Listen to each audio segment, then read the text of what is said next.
नमस्कार दोस्तों, आइए सुनते हैं मशहूर लेखिका डॉक्टर अनीता द्वारा लिखी हुई कहानी सास। रसोई से कांच का गिलास टूटने की आवाज सुनकर दादी माँ आस्था पर बुरी तरह बरस पड़ी।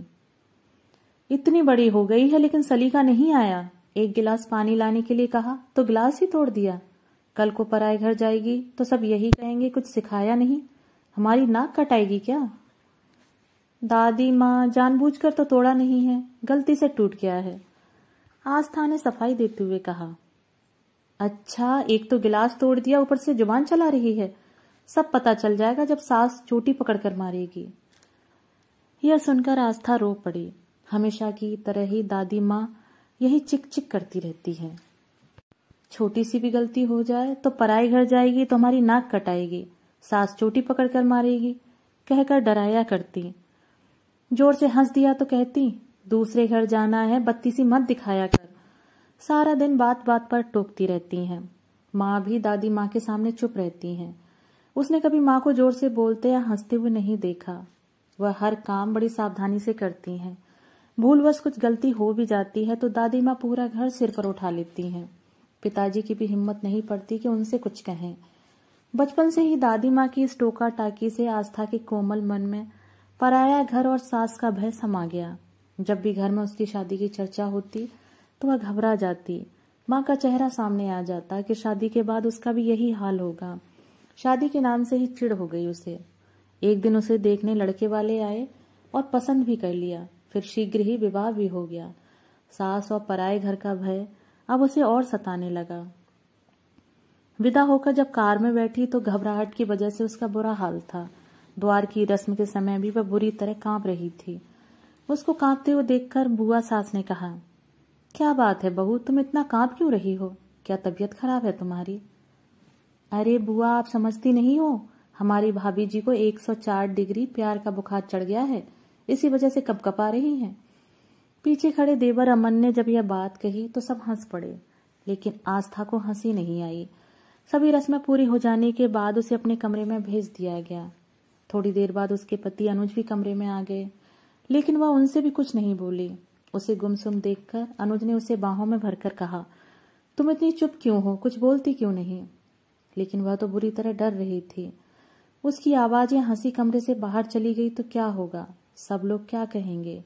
वह पूरी रात ठीक से सो भी नहीं पाई।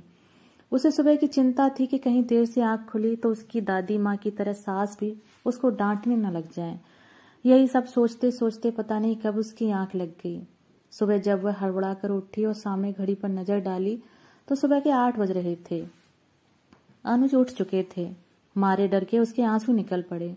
तभी दरवाजे पर दस्तक देते हुए उसकी ननद अनु की आवाज आई, भाभी जी, अगर नींद पूरी हो गई हो तो कृपया उठने का कष्ट करें, सब लोग आपके हाथ की चाय पीना चाहते हैं। कमरे से आस्था के रोने की आवाज सुनकर अनु घबरा गई। अंदर जाकर आस्था के आंसू पोंछते हुए बोली, सॉरी भाभी, मुझे नहीं मालूम था कि तुम इतनी इमोशनल हो, मुझे तो मजाक करने की आदत है। फिर बाईं आंख मारते हुए बोली, मैं भी पूरी तरह पागल हूँ, तुम पूरी रात जागी हो और मैंने तुम्हें डिस्टर्ब कर दिया। बड़ी मुश्किल से अपने आंसुओं को पोंछते हुए आस्था बोली, दीदी, मैं आपकी बात की वजह से नहीं रो रही हूँ, मुझे डर लग रहा है, उठने में इतनी देर हो गई है, कहीं माँ जी नाराज तो नहीं होंगी। हंसते हुए अनु बोली, भाभी, तुमने तो मुझे डरा ही दिया था। वैसे तो यहाँ सभी लोग जल्दी उठते हैं, लेकिन कभी कभार देर हो जाए तो कोई बात नहीं, लेकिन रविवार और छुट्टी वाले दिन सुबह खूब आराम से उठते हैं। आस्था नहा धोकर रसोई में चली गई और सबके लिए चाय बनाने लगी। वह बहुत ही सावधानी से काम कर रही थी, कहीं कुछ गलती न हो जाए। चाय की ट्रे लेकर जैसे ही वह रसोई से बाहर निकली, अमन ने उसे डराने के लिए कहा, भाभी, आपके सिर पर छिपकली है। यह सुनते ही उसके हाथ से चाय की ट्रे गिर पड़ी और वह बुरी तरह घबरा गई। अब तो सास चोटी पकड़कर मारेगी। वो सिसकते हुए बोली, माँ जी, अमन भैया ने। रुलाई के कारण वह आगे कुछ नहीं बोल पाई। तब सास ने उसे समझाते हुए कहा, बेटे, कोई भी गलत काम जानबूझकर थोड़ी ही किया जाता है, वह तो कभी कभी असावधानियों की वजह से गलतियां हो जाती हैं। इसमें रोने या घबराने की क्या बात है? वो तो अच्छा हुआ कि तुम जली नहीं। ये चाय के कप तुमसे ज्यादा महंगे थोड़े ही हैं। हाँ माँ, तुम बिल्कुल ठीक कहती हो। और फिर इन कपों का भी तो अंत समय आ गया था। होने को कौन टाल सकता है। कहते हुए अमन जोर से हंस पड़ा। एक दिन शाम को सब लोग बैठे बातें कर रहे थे। अनुज ने सभी को एक चुटकुला सुनाया और सभी लोग खिलखिलाकर जोर से हंस पड़े।